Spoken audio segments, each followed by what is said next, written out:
aking Bambina. That was We Belong from my first album. And I'd like to thank each and everyone dahil nag-vote yun. Sino may copy ng first album? Thank you, maraming salamat. Scratch the gown ay piano. But that is giving me a hard time din naman, so let's just capitalize on the legs.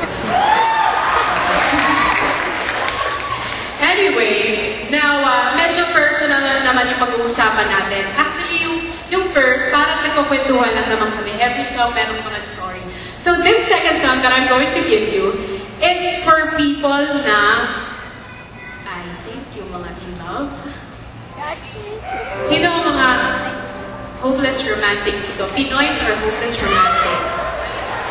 Meron ba loveless dito tonight? Alam nyo, when I guested in Umagang Kay Ganda, I remember, I sang the song, Donita Rose and Bernadette Sembrano. They approached me, sabi nila, alam mo, team song namin yan ng first boyfriend ko. Tingnan natin baka team song yan doon mga panahon ng mga first love. This is how it goes.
Nung ginawa niya itong Catch Me in the Concert, hindi naman ako guest, nanonood lang ako, nandiyan ako.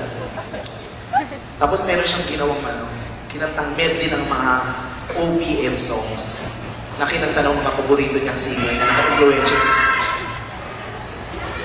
Ano yan? I-record lang ba yung sinabi kanina? I love you too, wherever you are. Just remember, I'm here for you. And if you need me, just call 911. I'll be the one to answer. Ayun, diba sinasabi ko? Ito kasi, mga nagra-ride sa loob. Distract ako. Ayun nga, the last time, ginawa niya itong number ito. Medley ito ng mga songs na kinanta ng mga paborito niya. Si Rachel Alejandro, si Regine Velasquez, si Jaya. Eh, paborito ko yung tatlong yun. Kaya sabi ko, boy, pag nilipid ka, pag ginawa mo yan, gusto ko kasama ako Kailangan para kahit pa paano ma-experience ko yan. Kaya ngayon, gagawin niya daw maulit. Pero sabi ko, hindi mo pwede gawin niya nang hindi ako kasama. Kailangan magpatalbulan tayo na ito. Problema kayo. Hinahamon ko siya para malaman natin kung sino talaga ang diba sa ating dalawa. Pero hindi mo lang pwedeng lumaban ganito ang suot ko. Diba? Kailangan mag-outfit diba muna ako. Diba? Para dibang-diba. Nasa ba yung damit ko? Mukha akong hostess dito. Hindi ako pang-diba. Uy, ayan ka naman. Kaya kasutan mo ako ng pang-diba. Para tayo'y magpasya, maghiwalay.